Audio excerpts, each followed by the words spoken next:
Question is what is the impact of education on society. Question number 25 है paper 1 का। क्या impact पड़ता है एजुकेशन का सोसाइटी पे। पहले हमने पढ़ा है लास्ट क्वेश्चन में कि सोसाइटी का क्या असर पड़ता है। तो सोसाइटी की वहाँ की इकोनॉमिक कंडीशन, वहाँ की पॉलिटिकल कंडीशन, वहाँ की धार्मिक चीज़ें, तो इन सब से फ़र्क पड़ता है। अब एजुकेशन से सोसाइटी पे क्या फ़र्क पड़ रहा है वो पढ़ते हैं। सबसे पहले education is a society are two sides of the single coin. ये है कि सिक्के के दो पहलू हैं। One cannot move ahead with another. एक के बिना दूसरा आगे नहीं बढ़ सकता। अगर समाज में तरक्की चाहिए तो शिक्षा को बढ़ाना पड़ेगा। शिक्षा में अगर कुछ उन्नतियाँ चाहिए तो समाज को उसके लिए आगे बढ़ना पड़ेगा। ठीक है ना। तो दोनों ही, अगर एक बढ़ेगा तो दूसरे को भी बढ़ना पड़ेगा, एक साथ ही गाड़ी चलेगी इनकी।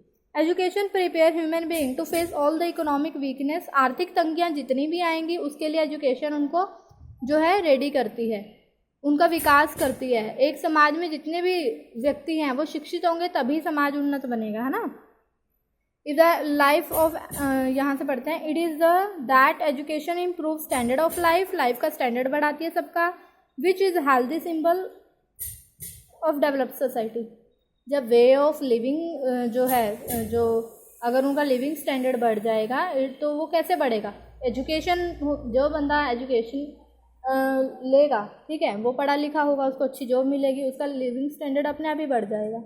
तो लिविंग स्टैंडर्ड बढ़ेगा तो सोसाइटी में भी तो फ़र्क पड़ेगा ना उस चीज़ का। डेवलप सोसाइटी बन जाएगी, वो आत्मनिर्भर होंगे वो लोग। ठीक है। Next is education prepare human being to accept their right and duties. Education ही तो ह्यूमन बीइंग को बताएगी कि तुम्हारे क्या अधिकार हैं और क्या तुम्हारे दायित्व हैं। ठीक है। शिक्षा सामाजिक गतिविधियों का दर्पण है कि समाज में क्या क्या हो रहा है। शिक्षित व्यक्ति अपने राजनीतिक अधिकार के प्रति सचेत रहता है कि मेरे राजनीतिक अधिकार, इट मीन्स मेरे अधिकार कौन कौन से हैं, क्या मेरे राइट्स हैं, क्या मेरी जो ज़रूरतें हैं उनको किस तरह से पूरा करना है। ठीक है। कोई चीज़ करप्ट सिस्टम तो नहीं चल रहा, इन सब चीज़ों का भी ध्यान रखते हैं। The aim of education is to remove religious differences among the people.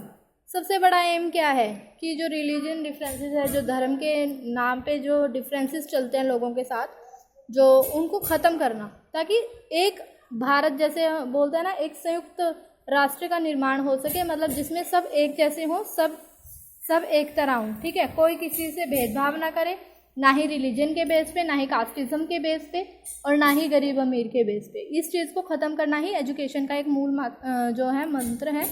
जो बंदा पढ़ा लिखा होगा, आपने ध्यान से कभी अगर दिया हो तो वो इन सब चीज़ों में वो मतलब बिल्कुल भी इस चीज़ का यकीन नहीं करते हैं। ठीक है। तो इस चीज़ का बहुत फ़र्क पड़ता है। Next is equality is the first law of human development. Equality जो है फर्स्ट लॉ है कि इक्वालिटी हो, मतलब समाज में समानता का भाव हो। ठीक है। Society was also divided in various classes. Society classes में भी डिवाइड है। अभी जैसे मैंने बताया upper class, lower class, middle class. ठीक है। तो it was not a good symbol of healthy society. ये एक हेल्थी सोसाइटी का एक गुड सिंबल नहीं है। ठीक है। ये समानता प्रत्येक उन्नति के लिए आवश्यक है। जब तक समानता नहीं होगी समाज में तब तक उन्नति नहीं होगी समाज की। कहीं ना कहीं किसी ना किसी तरह से प्रॉब्लम्स आती रहती हैं। ठीक है। इसलिए ये बहुत बड़ा महत्वपूर्ण योगदान देती है। तो शिक्षा का मेनली क्या है, एक दूसरे के समाज में एक दूसरे के लिए जो है सबसे पहले तो भेदभाव मिटाएं। ठीक है। और एक दूसरे के साथ समान व्यवहार करें। ठीक है। तो ये 2 क्वेश्चन हो गए हैं आज के, और hope you have completed your question number 21 to 23. So now you have to learn question number 24 and 5. Next we will read in next class. Okay, thank you.